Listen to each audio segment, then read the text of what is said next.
So hi ladies and gentlemen, it's the 18th of November 2017 and I guess this show is going to be called A Hungry Man is an Angry Man. A hungry man is an angry man.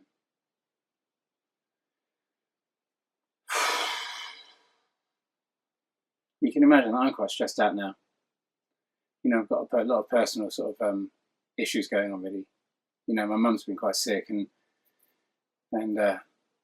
she went through the whole chemo and she's just started doing the second round of chemo now, and she's just suddenly stopped and she just suddenly realised that she just physically can't take it, and so she's gonna stop the chemo now, and she's gonna really just try and enjoy the last part of her life now without chemo, and just go into as much positive and alternative kind of ways of getting through this next time. And also my father's very sick as well, so it's all going on, and you can imagine with my timeline coming up on the, you know, I'm suggesting that we are going to go over, we're going to have closest proximity to planet X that we're ever going to have in this whole cycle on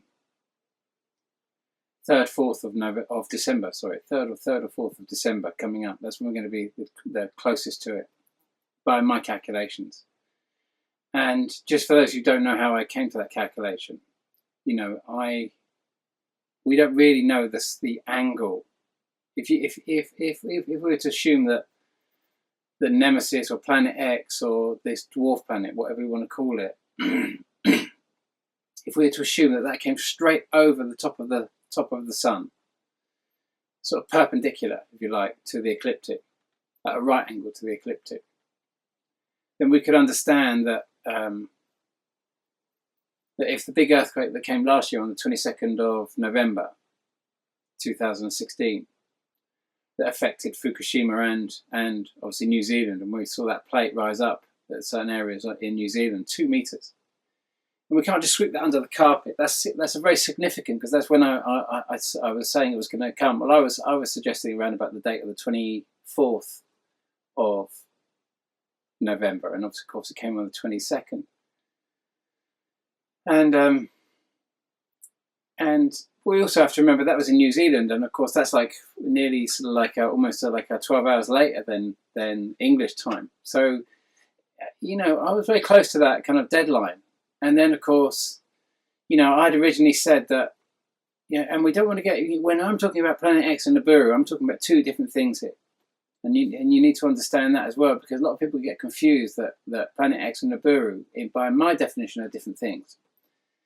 You know, Nibiru orbits Planet X, in my opinion, and I discovered it when well, I saw it in a dream, but then I wanted to like have a kind of like an astronomical understanding of it, not just kind of a dream understanding of it, and sort of look into biblical prophecies or Mayan prophecies or Hopi prophecies or ancient sort of like Sumerian prophecies, and I wanted to see it in the here and now. I wanted to be able to astronomically observe Planet X and all the bodies that orbit in my current world now, not just to talk on a prophetic kind of basis. And that's why I've tried to devote, you know, you've seen me kind of offload my kind of understanding on a spiritual level, but I never really turned to scripture or anything else like that, because it's just, I see that the whole kind of Bible as a kind of a rip-off of what was the Mesopotamian kind of ancient text that is being used as a means to actually drive so often hate, terror, war in Mesopotamia itself. Now it's being turned against it. Not always, because there's 2 types of Christians. There's some amazingly beautiful ones, and there's some that aren't quite as amazingly beautiful as the other. We're all, on the whole, I see humanity as actually an amazing race, but a race that is being subverted. And I've come to see it that way because in many ways that's the message that I was given, and that's the message I always saw, that humanity is not the enemy here. Humanity is the victim of a much bigger picture that's unfolding at the moment.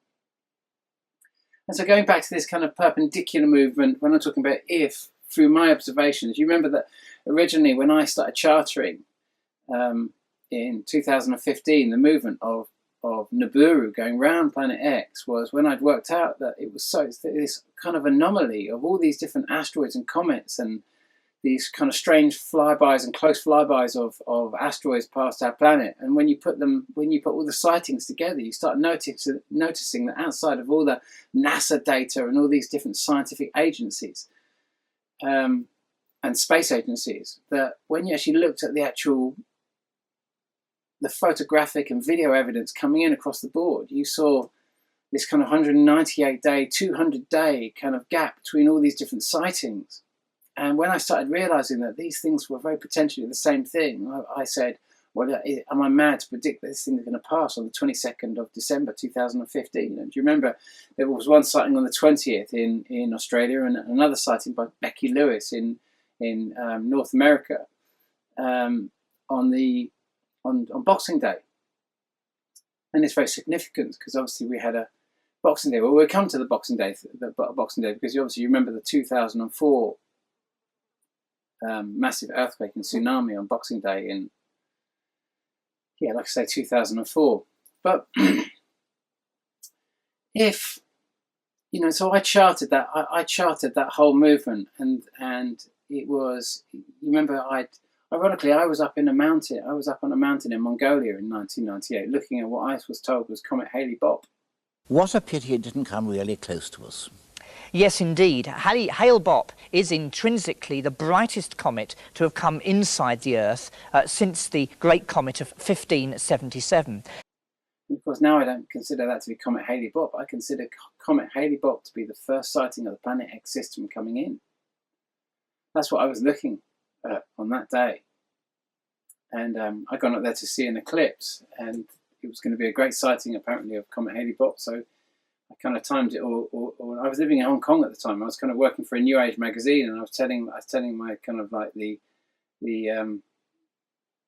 owners and executive kind of directors of the magazine. You understand that, I was kind of like been taken on as the editor of the magazine, and then they were getting very, very fed up with my whole idea of what a pity it didn't come really close to us. Wanting to go to Hong Kong, wanting to go to Mongolia, and in the end they said, look, if you go to Mongolia, you're out of a job.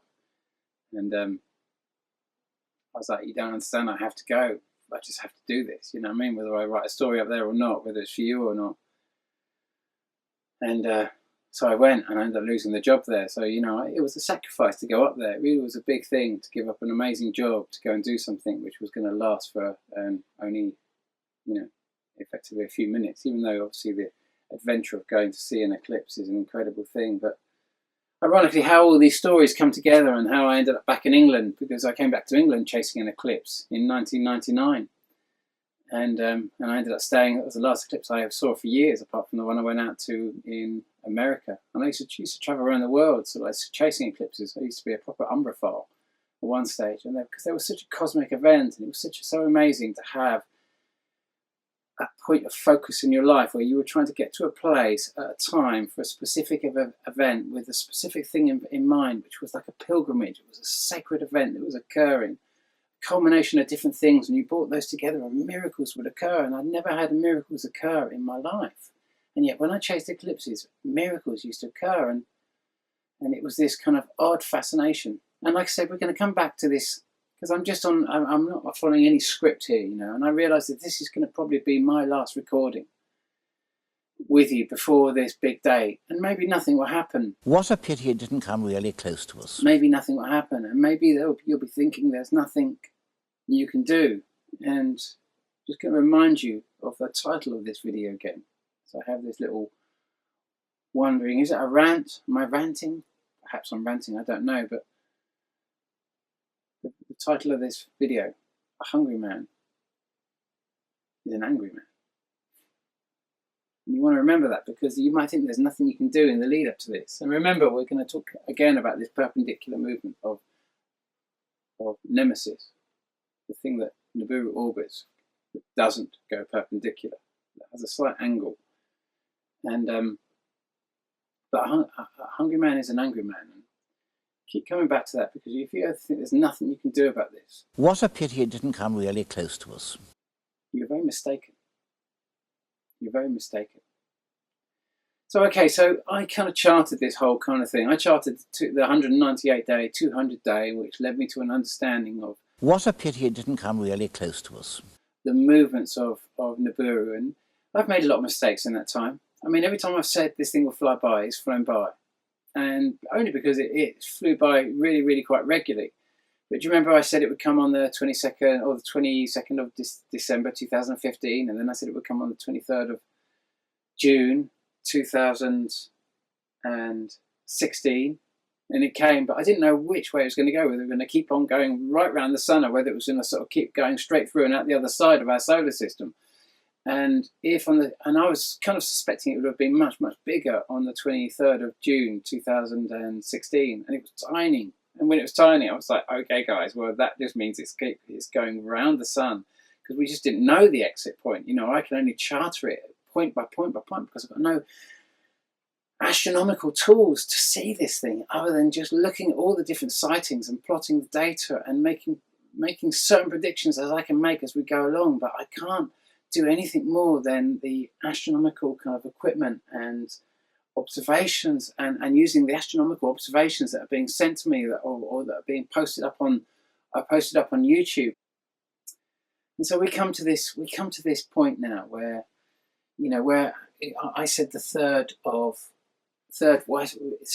of December because that's kind of New Zealand time, using New Zealand time because that's when the big earthquake was. But of course, if we think about the dates of the earthquake in New Zealand on the 22nd of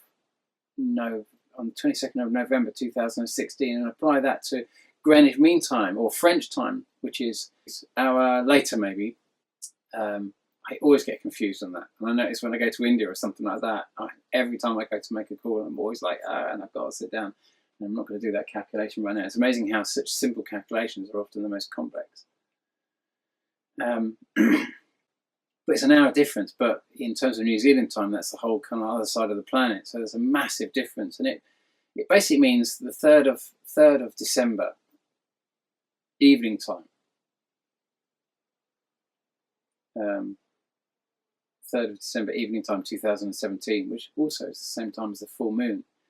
And so have something that can affect the magma of our Earth, you know, kind of like in a flux. It basically means that on that, round about that day, we're going to get a massive solar flare. And it's so important that I give this information out because, number one, you have a chance to prepare. And number two, you have a chance to understand what's causing this. Because if you can call this out beforehand, every time I call this out, I'm not trying to be negative or pessimistic or focus on kind of most negative things or whatever else like that.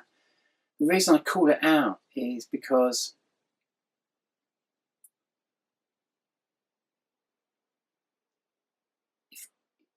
if I say it in advance and then you see it and it occurs, like, you know, when I said it would fly by on the 25th of January 2017, and I said you see it as a massive thing like it came in 2013, you see it as a massive sphere coming towards the Earth, you'd have the tail with a big gaseous kind of surround around it, and then it would come off and it would turn into a twin tail and it would come with a massive earthquake. Now, it came by, you saw that on the 21st, the day after Trump's inauguration. It had the big gaseous cloud around it, then it span off and you had the big tail and you had the big earthquake in Papua New Guinea on the 22nd, all at the same time. Now, when you put all that information together, if it was one and you didn't get all the others, or you could say, oh, that's just a cloud. But when you put all of those things together, you know, once you're still saying, no, it's not true, no, it's not true, no, it's not true, it's just like, well, what part of you is screaming that out? What part of you, what inside you is saying, that can't be true? What, you know, there's certain stories you've got to look at that you hold on to, and you have to ask, how do they serve you? And you can ask that about Nibiru and Nemesis, where you see this thing coming up over and over and over again, and you think, how does this serve you? You know, and my girlfriend Virginia said to me yesterday, she goes, you know, it's a bit like throwing a frog. If you throw a frog into hot water, it would just try and get out and do everything it's possible to get out, and it was hot water everywhere. But if you put a frog into normal water, like to just room temperature water or cold water or whatever, and it would just be relaxed. And if you apply heat and you start cooking the frog, the water will get warmer and warmer and warmer, and it just will not be able to work out what's happening. And eventually it will just die in there. It will not be able to differentiate between the fact that it is actually going through a stage of absolute, that is reaching a terminal stage of destruction for its own living environment. It's dying. Can you see how we are going through that same process? Imagine if you were born in the year, around about the year 2000, and you had certain things, there weren't really crazy storms or anything else like that going on, and then sort of like, and just by the time you're kind of learning to speak and learning to talk, a massive earthquake occurred. 2004. 2003, or the invasion of Iraq started in 2003, and you saw how much depleted uranium was. Well, we don't know how much depleted uranium was dumped on Iraq in the form of depleted uranium bomb shells, but it was a lot. We know it was a lot. I don't want to put a figure onto it because I just don't know, but the birth defects and all the other sort of, radiation-related diseases are just off the radar. I've put various figures on this, but it's such a vast amount that it's so terrifying and so depressing that it just, that's why I really wrote Laughing Gas, was to help connect to the pain of this world. Because unless we can connect to the pain of this world, it's very difficult to come up with a solution to sorting it out if we can't touch the pain of it. And it's kind of, and that's one of the reasons why I kind of brought all the kind of pain of this world together. And I'm sorry, this is a bit of a rant here. It's just that you're in such a peculiar time here. You're in such a peculiar time here, because imagine if you were born at the beginning of this millennium, of this century and this millennium, and you were seeing the massive changes and all these things that you were just calling normal, and the weather situations were getting worse and worse and worse. Every year the storms got bigger and bigger and bigger. Every year more and more earthquakes occurred. Every year more and more volcanoes started erupting. Every year more and more crazy sightings of Nemesis, Nibiru, and all these kind of whatever these things, these astronomical sightings that came into view. And every year you just kept saying, anyone who pointed them out, you're like, everything is normal, everything is normal, everything is normal, everything is normal. And you just laughed everyone down. Just recently, someone put a comment on my Facebook timeline, just taking the piss out of this kind of 2012ers. And you just saw we saw 2011, another massive disaster. A nuclear power station splits its guts open. The radiation of that is spewing out. More money now is going out to suppress people to talk about it and to suppress the details coming out about it. Then it's actually going into Fukushima and sorting out the problem. It's just like a total and utter just like, let's suppress this. The object of this whole thing at the moment is not to actually sort Fukushima out, is to protect the nuclear industry at large.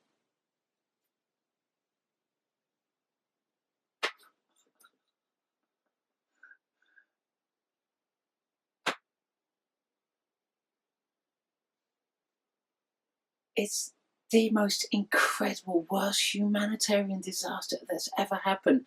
It dwarfs all the depleted uranium that was dumped on Iraq. Can you imagine poking a stick now at Iran saying they want to be a nuclear race, and they'd be irresponsible with nuclear technology. And I just don't know how many nuclear bombs that were sort of like were detonated by America and Russia in the Cold War. How many thousands of bombs were detonated in these test firing of nuclear bombs, and yet the concept of them becoming nuclear, and we live in such a peculiar time. And I just don't know where I'm going with this really, other than to say that, as we get close to this, you look what's happening in Saudi Arabia now. Everything's been done by Saudi Arabia, Britain, America, Israel to try and get a third world war off the ground via the Middle East, to do everything they can to invade Syria, and you can imagine we found this like the passports, the 10 indestructible passports in the burnt ruins of 9/11. The only things that weren't destroyed, Saudi passports, which obviously we looked at the Saudi passports and decided, well, clearly Afghanistan did it. And then Afghanistan was bombed, and it was just, hang on, let's have another look at those passports. Oh my God, look, they're Saudi passports. No, it means Iraq done it. And then obviously 2011 came along, we had another look at those passports, those Saudi passports, and realised Libya done it. And then we had another look at those Saudi passports and realised actually it was Syria. And now it looks like it's going to be Lebanon. Lebanon's drawn up next on this big timeline. I mean, you can imagine that Lebanon, this whole thing that's happening in Saudi Arabia, and the kind of like the Lebanese leader who's now gone to Saudi Arabia, and this is a whole attack on. This is looking like it's going to be a whole attack on Hezbollah, and Hezbollah are kind of like they're kind of like, I suppose you could call them in some sort of ways economic migrants from Iran, that have gone to Lebanon for economic reasons, because they can make more money or whatever reason. But they're kind of like they're kind of you could call them an Iranian sort of like they are kind of an Iranian kind of like body that kind of that exists in Lebanon, I guess. But truly, there's so much about the Middle East I don't understand. I don't profess to be a kind of a master of understanding, but we have to kind of try and get our heads around some of this, because our countries propagate so much war in these areas that we've got to try and understand what's going on. And we can see that Saudi Arabia is up against a brick wall at the moment. It's up against a wall because they're running out of money, every kind of means to try and get this kind of massive war and fund this massive war and spill this whole thing and start this,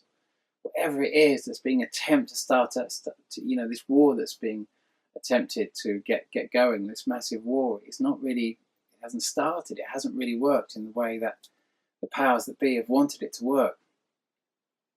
And so the king has now resigned, and he's brought, I guess, his son into his 32-year-old son is in power, and he's now taken many of the most richest kind of Saudi kind of like royalty hostage, and saying you've got to give all your money, or a big proportion of all your money, over to fund this massive war. It sounds like a pretty desperate situation, doesn't it, in Saudi Arabia at the moment? It sounds like they're up against a war, because it sounds like it's dire. It sounds like it's, and we have to see that Iran and Syria, they've played and Russia and China, they've all played this really rather clever game where they haven't risen to war, haven't responded aggressively to the onslaught of attacks that have been funded by what seems to be America, Britain, Saudi Arabia, and Israel. And obviously, the America, the US dollar, and it seems to be the US dollar is the fundamental kind of the petrodollar seems to be the fundamental kind of thing behind this, that's driving this. And we want to come out of this petroleum era, this petroleum controlled era, and it's just a story. It's just a little story that's rolling over us and has rolled over us for the last century, really. And we're coming out of that now. We're coming into all these new levels of understanding, these new levels of science, which were actually around 100 years ago, except they were stamped out because of the profiteering kind of agendas of the kind of the oligarchs and the kind of like the petrol kind of oil industry at large. And we've got to come out of that, because we know it doesn't make sense anymore. There's too much information. There's too much knowledge. We either destroy this world and we suppress all this information and we drive ourselves back into the sort of like into the Stone Age, and or we jump forward into a whole new paradigm, a whole new kind of understanding of energy and science and sustainability, and that's possible, you know. And you know, we have to understand we didn't move out of the Stone Age because we ran out of stones, and we don't have to kind of, you know, we don't have to kind of move out of the sort of like the fossil fuel industry when we run out of oil.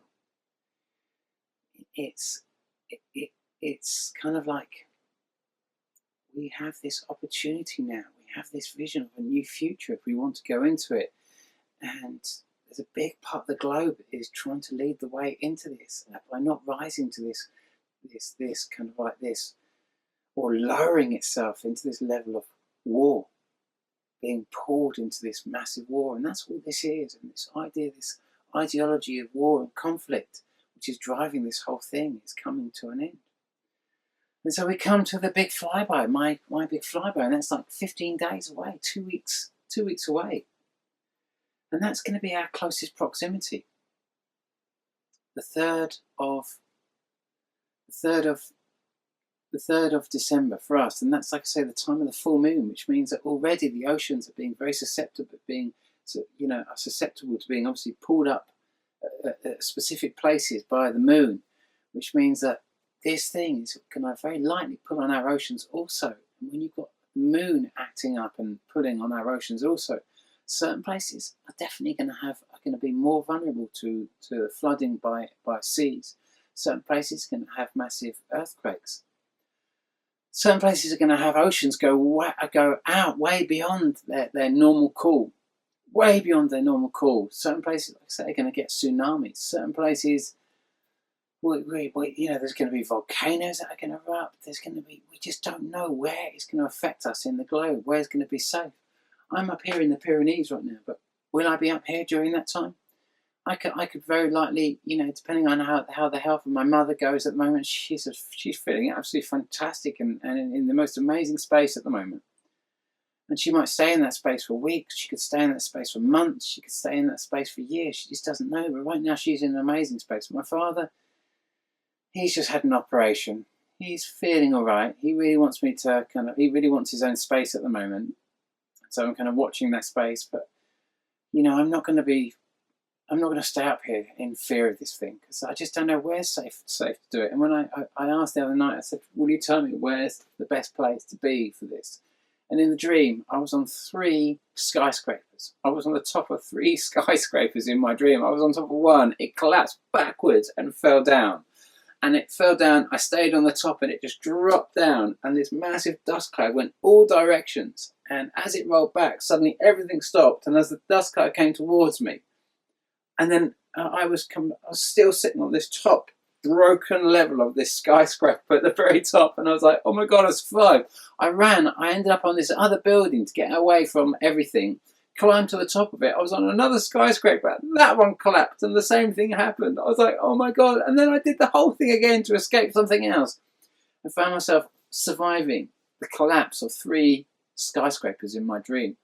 If we get the earthquakes around about the 3rd of December on the full moon, and so it means going somewhere safe and some ceremony, doing the safest ceremony, maybe not being in tall buildings, maybe not being in too many tall buildings. Have a think about where you want to be on the 3rd of December. And, a couple of days either side of that, I would say. But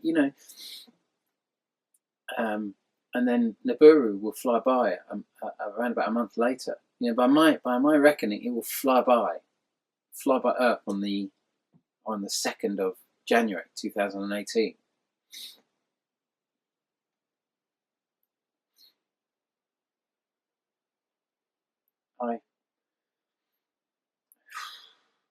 I know that sounds pessimistic, but let's look again at why I said it's not if the movements of Nemesis going over the sun were perpendicular, it would mean that all the big earthquakes would occur on the same day, because as the Earth goes around the sun, it gets to that point wherever Nemesis is on that point, because it would be going directly perpendicular over the top. The point would be the same. But when we saw the big earthquake, the big 8.8 in 2010 in Chile, and it was on the 27th of February 2010, and then the Earth went round the Sun. It came to the 27th of February 2011 and moved another 12 days, and we had Fukushima, the big Fukushima kind of tsunami and earthquake on the 11th of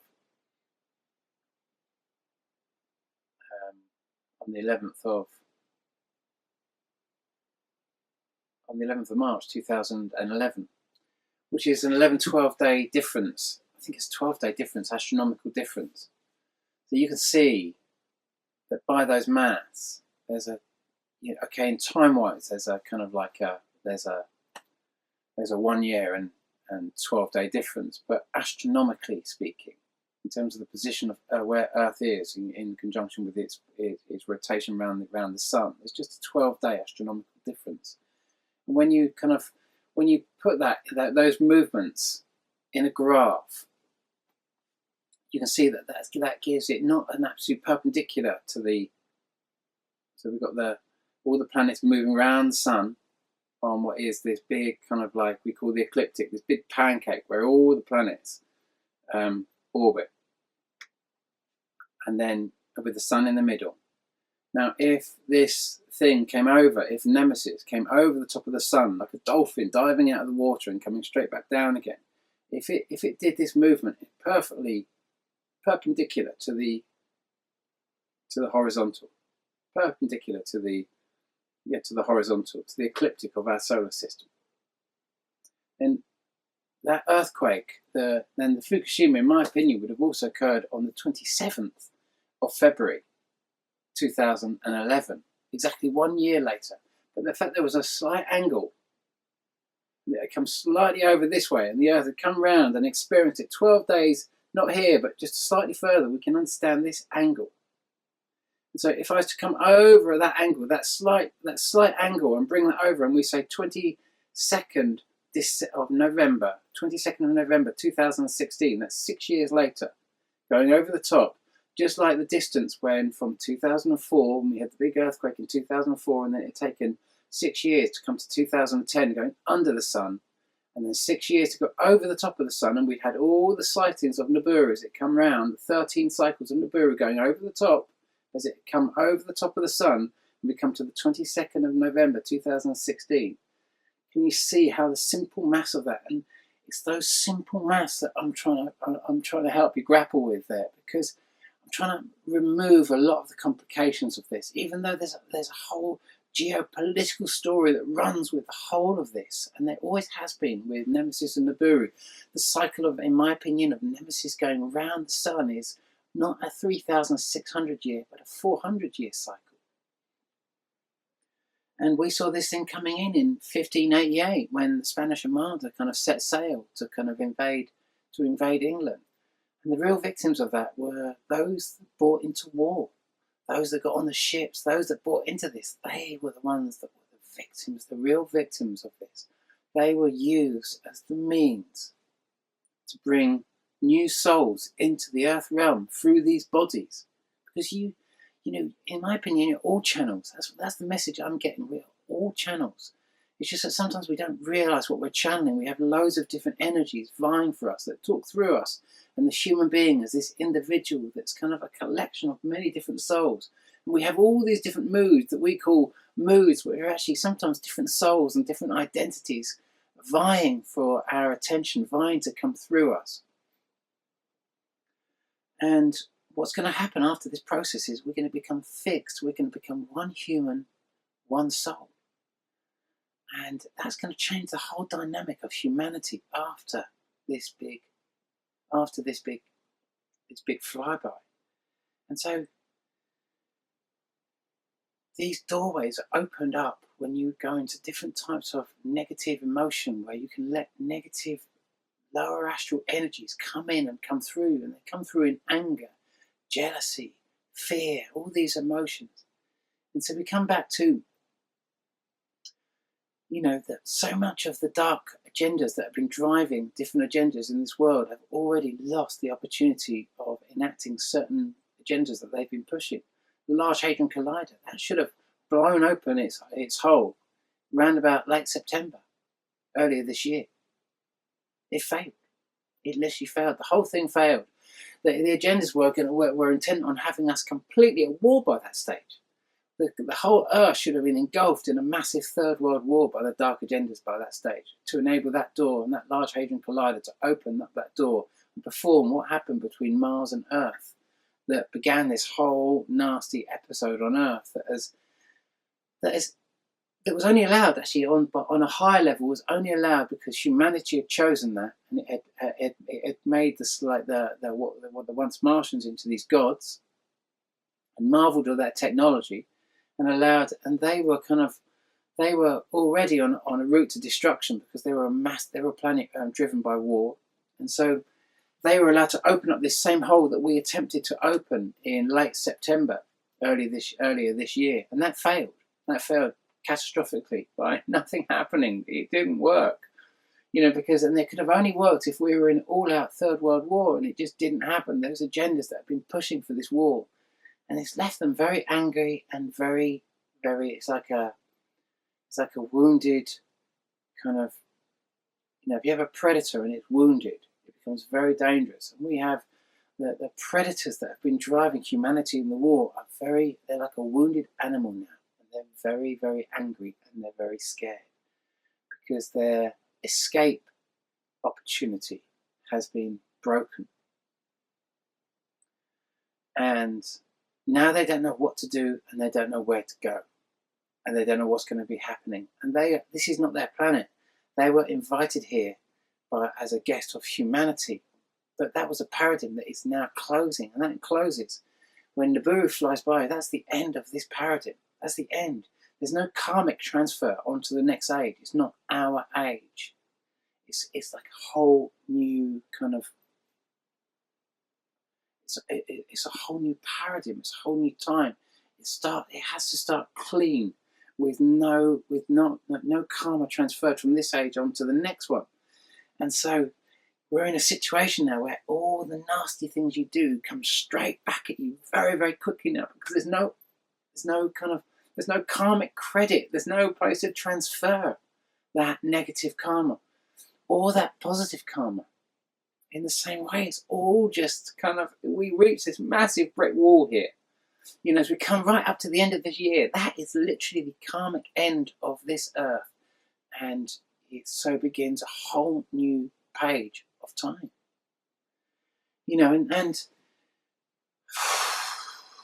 you know, I think back about, you know, the whole lead up to this. So much of the confrontation was built on the translation of, you know, so much of the translation to try and push for that big world war agenda was based on what Muhammad Ahmadinejad, you know, he was supposedly said that Israel should be wiped off the earth. You know, the translation of his words were supposedly by the Israeli government was that he basically said that Israel should be wiped off the face of the earth, wiped off the map. That was the correct Israeli translation of what he said. But of course he didn't say wiped off the map because he doesn't speak English. So it's a translation which was used to try and take the globe into war. And of course, this is what's happened with the Bible. It's been translated and translated and translated. And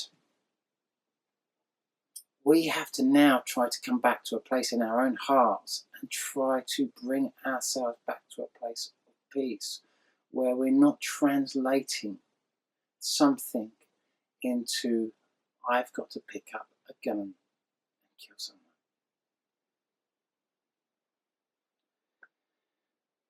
A hungry man is an angry man.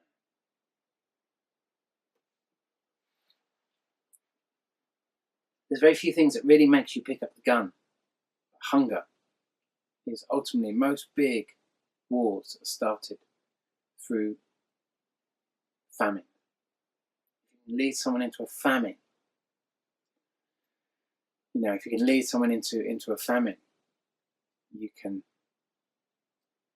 then lead them into a war. And now the objective of opening up the same hole that was opened up between Mars and on the Valles Marianas, it was opened up between Valles Marianas and on Mars, and the hole that was then where the oceans drained out, and they came up through what is the Emperor Hawaiian Seamount chain, where the oceans arrived, and that was the end of the Noachian period of Mars as an oceanic world. And this whole thing was allowed, and this whole process was opened up because it increased humans' evolution. It speeded up the whole process. It was humanity had chosen this, and it was just like, well, if humanity chooses this, it can have this. You know, there's no shortcuts in evolution. There is shortcuts, but you just do everything much quicker.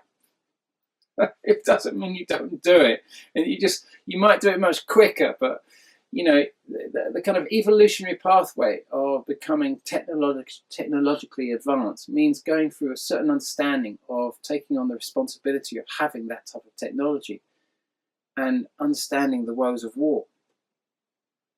And we've just had to understand the woes of war much quicker, and that was understood that if humanity wanted to open this door and have all this technology, then it was going to increase its evolution, but it was also going to increase its understanding of war very rapidly, to a point where it was going to evolve very rapidly, to the point where it would understand the woes of the technology that it would take on.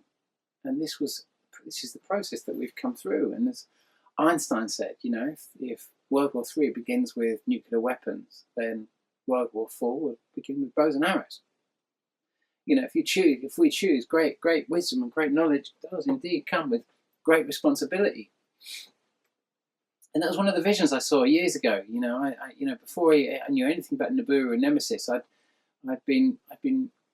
was in the early stages of writing Laughing Gas, and I was getting it together, and it was a semi-form manuscript, and there was so much I didn't understand. And then I was kind of chucked out of Reading Rock Festival for selling vodka jellies, ironically, and I was like gutted. And then I got a text from a friend saying, "I'm doing an ayahuasca ceremony in North London. Do you want to come?" And it was just like, oh, that's good timing. So I just went off and that's when I was in a really good state with my brother. And ironically, that's one of the times when my brother really helped me, because I was on such a low, and he rang me up and he said, "Dave," he said, "You're right." I'd just been chucked out of the festival. I had no money left. I was trying to write Laughing Gas, and I desperately needed money and everything else like that. And I'd kind of run out, and most of the writing I do in solitude up in the mountains in India, and so it was a real desperate situation. And suddenly my opportunity of making money had just died, and he just rang up, and I could never ask him for money.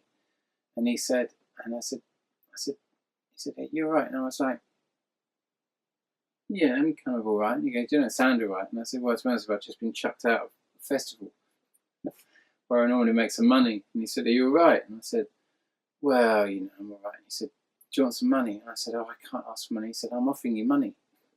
I said, "Well, if you're offering some money, I'd love to have some money."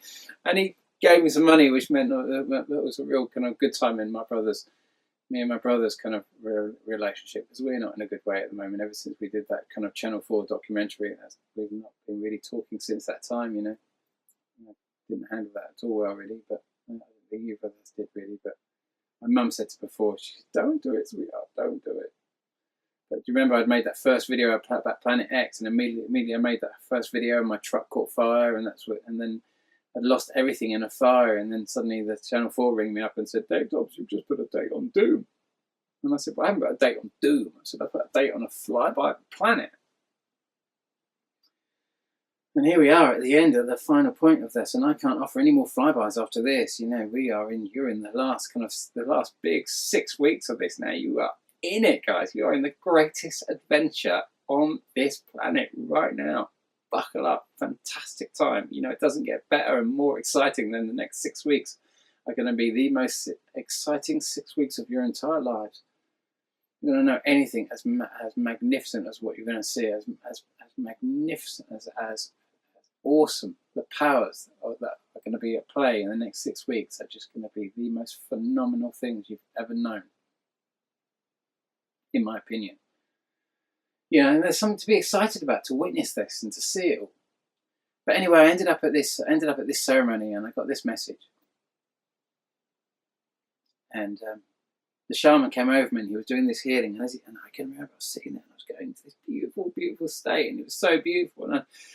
And the only time I'd been into that beautiful state was in South America, when I'd actually got all the visions that had actually enabled me to kind of write the whole Laughing Gas. And I'd kind of got this manuscript down, and I was kind of painstakingly trying to turn it into a whole story and everything else like that. And then the shaman was behind me with this kind of rattle, and he was shaking over my head. And as he shook it, I could hear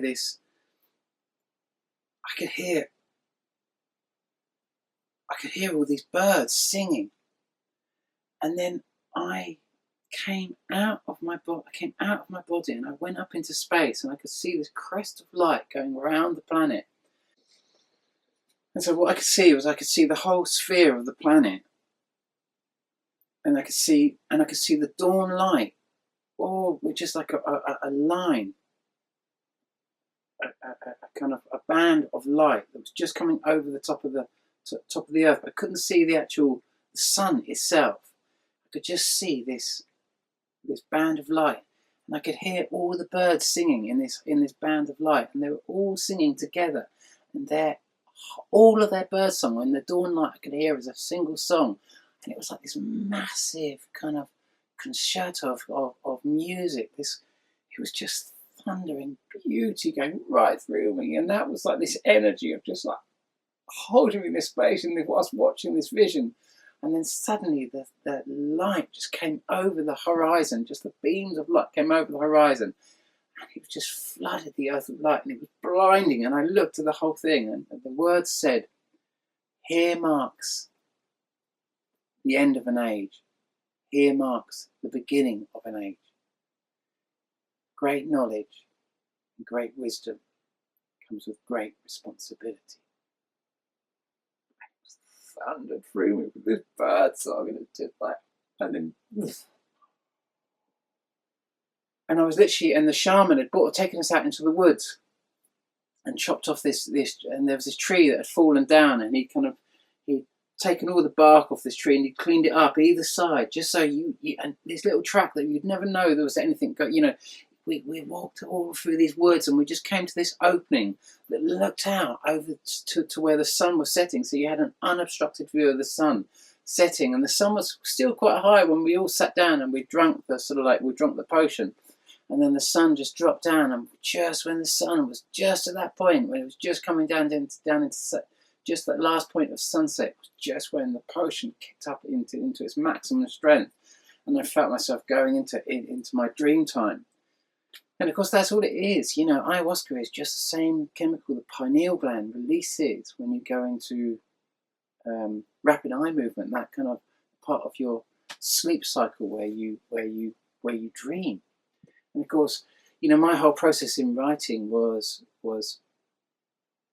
waking up at 5 o'clock in the morning and learning how to redo that whole process by waking up at 5 every morning, going straight to my computer and not trying to wake up properly, but just going straight to my computer and writing everything that came through me,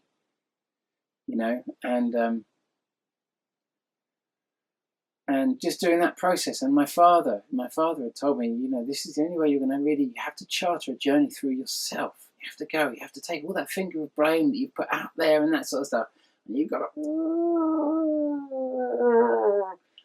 and everything you blame out there, you've got to blame inside here, and you've got to take responsibility for every last part of it, and feel it inside of yourself, and find the resolution to come to the high ground in you. You've got to become the change you want to see. You hear Rex Bear saying this all the time on his Leak project. It's be the change you want to see. You've got to do it yourself.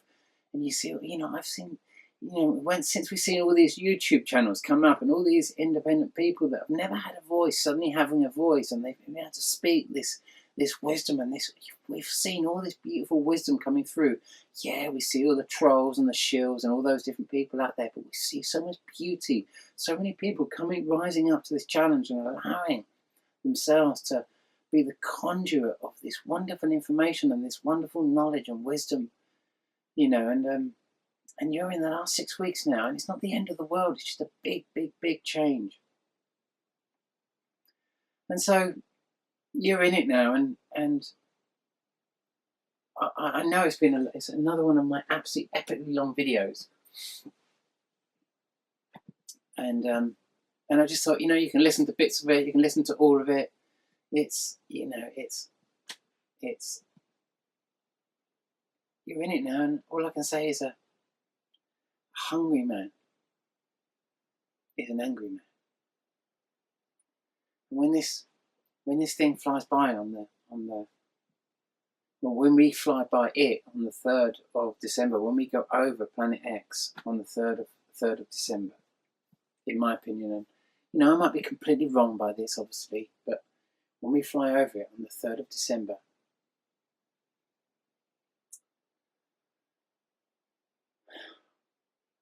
there's going to be a coronal mass ejection from our sun, a CME. And it's going to be a big, and unfortunately we are going to be, because the Earth, Planet X, and the Sun are all going to be in a line on that day. That coronal mass ejection is going to come out, it's going to be direct, it's going to be, this gravitational mass is going to be drawn out towards Planet X, which means it's going to be coming towards Earth as well, which means that we're going to experience the closest CME that we've experienced in this process. And it's quite likely going to cause a massive blackout. And that blackout is going to play massively into the hands of what our governments are going to want to create in dark agendas. This is going to be their last play in the agenda. Because if they can utilize this in every way possible, then this blackout is their perfect opportunity to begin the creation of a new currency. And the best way to create a new currency is to see the collapse of an old one. And if there's ever a time that a currency system, a world currency system, could collapse, it's going to be around about this date. Maybe it won't. Maybe it will be a much more slow, gradual thing, and maybe a new currency system will come up and we'll create it and it will all start morphing it. Maybe it already has. Maybe that's Bitcoin and digital currencies. They really could be the currencies that come to the forefront and get us through that period. Maybe this new gold-backed yuan, this gold-backed Chinese currency could be this, like the forefront currency that comes to the forefront here, and we adapt to a new currency. However it works, but we could likely see the collapse of a currency, and in the collapse of a currency, if you have not got provisions,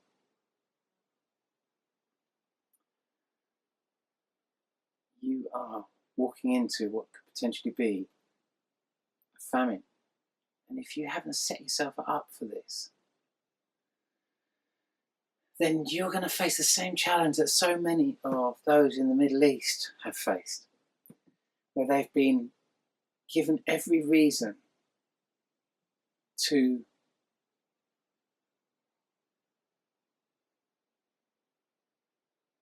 invade the West, because I feel that the Middle East, those countries in the Middle East, have realised that we are not invading them, that our governments and dark agendas have taken control of our governments and are using our governments as a means to drive war, that they know that we are not the ones that are driving this war, that is agendas beyond us, beyond our control. And they recognise that, and they are waging peace against these agendas, not rising to war. And they have waged a peaceful agenda against our government's warring agenda. It is not you or I that is driving these wars. It is agendas that are operating, if you like, in the throes that are operating. They're like psychic loopholes that drive this whole agenda, and those psychic loopholes are coming to an end now. And the last hope now of those psychic loopholes is to come enter this realm directly through the humans themselves. That's their last bastion of hope to unless they're to be doomed to be hungry ghosts until the end of time. Their last bastion of hope is to find existence within the human state now. And so the only way they're going to come in through those kind of psychic holes is through hate, fear, jealousy, war, aggression, all of these negative things. And so the biggest doorway of that will be during that eclipse that happens just before the next big flyby of Nibiru in what will be, it will fly by Earth around about by my maths, around about the 2nd of January 2018, which means that we're going to get a solar eclipse, a long solar eclipse in the days before then, and that will be the time of the most fear and the most worry.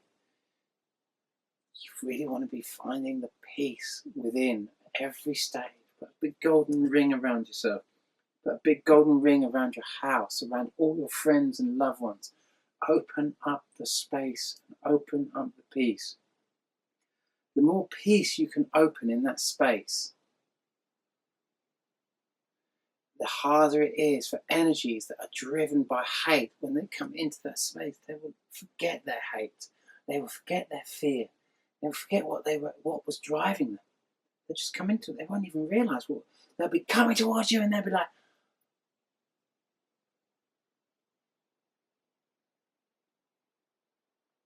you need to create an envelope of peace going around you. You want to be thinking about feeding those people with nourishment and food and love and well-being, rather than trying to pick up the gun and trying to shoot them, kill them, hurt them, maim them, and all these negative things. Try and come out of that, trying to build up, and the more love you can send out, especially if you're in a community and you can send out love in your whole community, you will have so much more protection in your whole community. You have so much less likelihood that you will go into, that the members of your community will go into negative emotions. Send out love. Send out feelings of hope and glory. Stock up your larders on all the stuff that you're going to need. You don't have to go crazy. You're only talking about a couple of months worth of, all the grains that you'd eat over the next couple of months, all the rice you'd eat over the next couple of months. Things that store for a long time that you're going to eat over the next couple of months. Even if you run out of sugar and you run out of you run out of eggs and you run out of certain things. There's certain things that you can store which you're not going to change.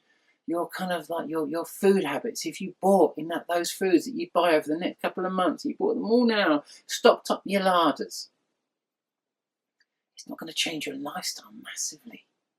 You can just turn around if someone looks in your larder and say, "Oh, you've got a lot of baked beans in," or "You've got a lot of you've got a lot of pasta in," or "You've got a lot of rice in."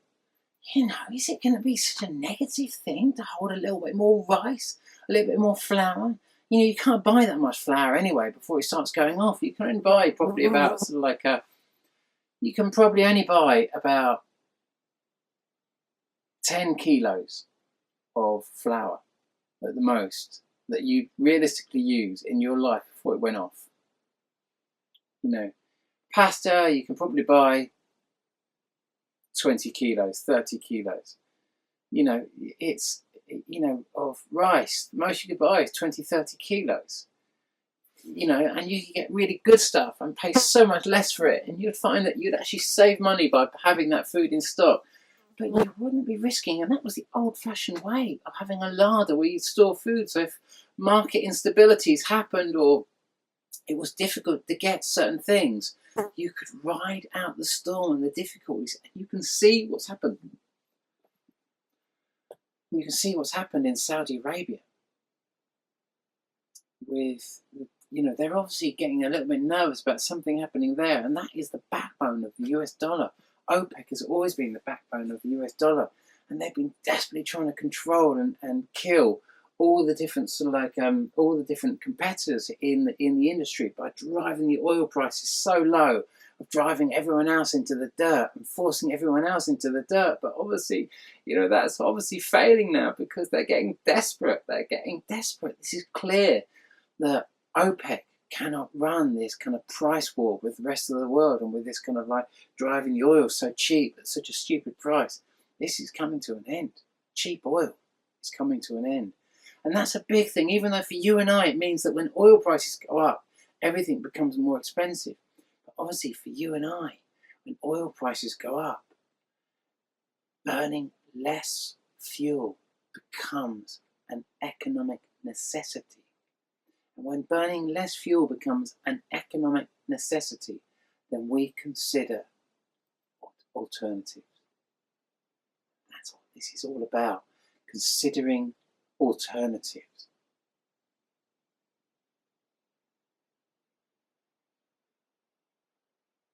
So good luck. It's been a long old video. I've been here waffling on for quite some time. One of Davey's epically long videos, but I'm not going to get a chance to put any more up really, and it's really for you other video makers out there to sort of and for those few of you who watch this, it's you're in it now. I think you're in it. All the epic sightings are there. Wherever your God is, your divine center. For me, it's in here. That's where I connect with it, in here. I've had plenty of time to look at Bibles and look at all these different texts and look at all these different ideas. And my journey has been a journey of trying to find it inside here. Trying to follow the teachings of, if you like, Jesus, to your own hearts be true. Of course, I don't consider Jesus to be, if Jesus came by in 1588, as in Nibiru, we see paintings like this that was, just in the 1580 something or other, but before 1588, coming out, surfacing. Obviously, we know that these things come by many times, and we knew it was this kind of a star, this planet that came by. So that we've kind of personified it. We've had different bodies that have come by and tried to personify this and try and turn it into a human being, into a superhero, as Hollywood always does with everything. It tries to turn all these concepts of when we come together as a community, as a power, as a real democracy, as demo people, crassy, combining form, coming together. They try and always, like Hollywood, always tries to turn this kind of point of people coming together into a single person, into a superhero, into one person, rather than a community or a country coming together as and unifying. And of course, that's what Brexit did. It tried to divide us, tried to take everything that we were, that we saw, all those free men of the landers, they were shouting out that suddenly had so much truth. He took all of their truth, and Donald Trump and the likes, working with with Nigel Farage and his Nigel Farage character that was obviously working with him on this agenda to try and break us away from Europe and obviously effectively break the euro, break up Europe and lead us all into the hands of NATO and America. And there was no UK independence on the table at all, and break up the European alliance and ultimately divide Britain down the middle. That was the challenge there, was to break Britain. And that was America's attempt to break Britain, break their British resolve, and use all those who were kind of talking about sovereignty. And of course, all those people that were talking about sovereignty, they were divided, because if you were sovereign, those people that suddenly had all this kind of understanding of sovereignty. And I remember going to see John Harris, who was one of the original kind of, if not the original, free man on the land speaker. And of course, when the whole kind of UK independence thing started, and this whole sovereignty thing was used as a means to blame everything, Europe done it, and not look at any of the woes that had happened in Britain. you know, with the Iraq War and all this sort of stuff, and just try and blame all of that on Europe. Europe done it, Europe done it, Europe done it. With the Volkswagen Passat, they're all evil. Germany's evil. It's just like, oh, guys, do we have to go down this road again, divide and conquer and break the country into two, just to and use this kind of sovereignty language? And of course, sovereignty is in here. It doesn't belong to Europe. It doesn't belong to Britain. It doesn't belong to America. It's your individual sovereign rights on this earth that are bestowed onto you by, if you like, a benevolent creator that created the intellectual property that is humanity. We are sovereign in our hearts, in our sovereign states on this earth. That's what it really means. It's beyond Brexit. It's beyond Europe. It's beyond America. It's beyond the parameters that is of this earth. It is the divine gene that makes humanity, which is offered humanity, this sovereign right to exist on this earth. It exists in our genealogy, in our sovereign right to be. And that's, they try to take this idea of sovereignty. You know, so many people think it believes in the Magna Carta, but if you ever read the Magna Carta, you'd be like, this doesn't make sense. I remember being with Sunbird, who set up these sunrise festivals, and we together worked on this kind of round table, kind of sovereignty kind of whole idea. Just before he died, he had his car crash. He crashed his van up in the mountains in the Alps. And we were just doing this kind of sovereignty thing at the time, and it was all just taking off. And then he died, and it was just like, you know, and we were talking about the Magna Carta, and I suddenly said to somebody, I said, hang on, we keep talking about this Magna Carta. Do we know anything about the Magna Carta? So I said, let's read the Magna Carta, and then his girlfriend, I can't remember her name, that's terrible. I'll print her name down in there, because I've just mentioned her and I should mention her name there. Because his girlfriend, it's on the tip of my tongue there, apologies there. I shall write your name down because I can remember you were sitting there with us, and the three of us sat down and we read the Magna Carta out bit by bit, to try and understand it. And we were so shocked that none of us really understood that, and thought, God, if that was sovereignty offered to us today, as sovereignty today, it'd be terrifying, you know. But you know, there were certain things in it which were important that has led to the kind of the rights that we've kind of garnered over the last practically millennium, that we've had to fight for over the last millennium. And every time the kings or whoever have tried to take that sovereignty back, invariably there's been some kind of massive revolution, and the people have risen back and taken this sense of sovereignty, and the kings have had to bow to this state of power, this innate state of power which exists in humanity overall. And that is where the true sovereignty lies, is that we are looked after by something higher. And we have to come back to that now. That is what's protecting us here. And the only way we can stay with that protection is by holding the peace within. And so I come back to that same thing. A hungry man is an angry man.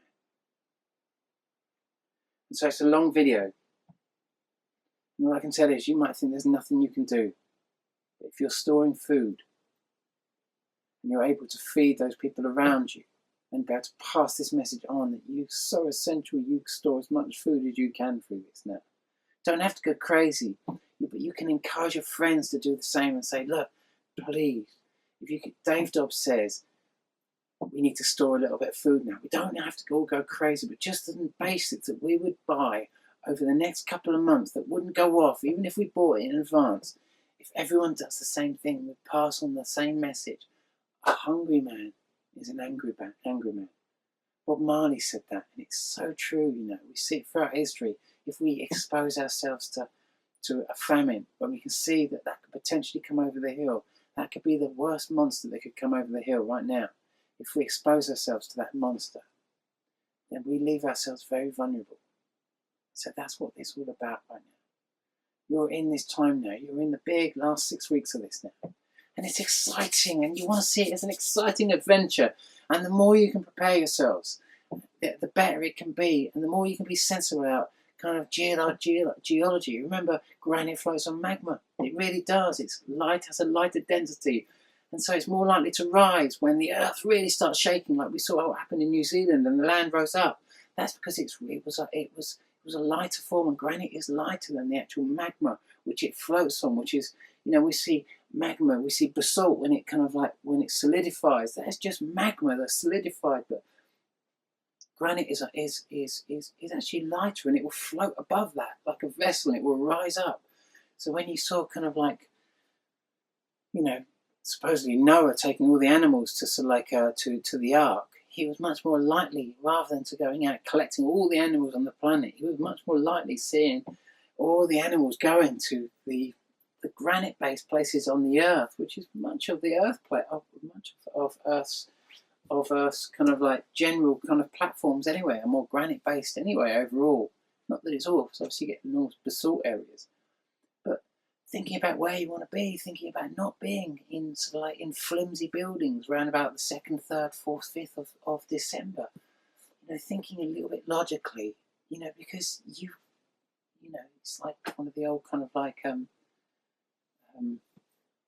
Muslim sayings is trust in Allah, but tie up your camels. I mean, we have to be a little bit sensible in this, and so we have to apply a little bit of logic during these times. We don't have to go crazy, but we have to understand that also when you fry a frog, you just put it into normal temperature water and it doesn't react. The situation can get worse and worse and worse, and as long as it's gradual, the frog doesn't notice, and the frog doesn't notice, and we're a bit like that. The world's just going crazier and crazier and crazier. We just keep calling it climate change, climate change. How does climate change shift the axis of the Earth? There's a lot of things that are just too big for this single phrase of climate change now. And we've got to see the bigger picture. We've got to see all these different sightings, all these occurrences, and realise it's happening, folks. You're in it. This is the point that you come to now. Biggest change in this, and then it starts going down. It's gone. After January this year, the biggest part of this change is gone. The biggest chunk is over. You are, no more backseat drivers. The soul you choose is the soul that you will be for the rest of your life. And what I can tell you is, a hungry man is an angry man. Stay peaceful, so do everything you can to find the peace. And if you don't, sort the food out. And you're going hungry, hope that the people around you share their food and that sort of stuff, but don't go out and fight for it, because you'll lower your vibration. The best thing you can do is, if you haven't prepared yourself for this, then you're going to have to find other ways to wage peace. You're going to have to find that space of peace and take what's given to you. And if you've got to fast through this period, if you haven't got food, that means you've just got to fast through this period. It means you haven't prepared, and maybe you weren't meant to prepare. Maybe doing a fast will be the best thing for you. If you haven't got food, don't be angry. Accept that that's how the cards have fallen for you. And maybe a fast will do you more good than bad. But if that's your hand, that's your hand. That will be the hand that you let yourself as well. Take responsibility. Turn that finger of blame back on yourself and say, why didn't I prepare when it was so obvious that this thing was coming in? Why did I choose not to see it? What's the best and most honourable thing I can do now? Help the people around you. Don't be aggressive. Be peaceful. Be the best you can, and make the most of the situation without going into aggression. Share what you can. Give what you can. Be the best possible human you can in this time. Don't pick up the guns. Big golden rings of light around you, around the people you love, around the communities you love, around this world that you love. Envelop everything in golden rings of love. Share it. Send healing vibes of love to all the people you love. Just think of just love, generosity, giving, healing, hope, joy, forgiveness, peaceful vibrations. Send them out in all directions.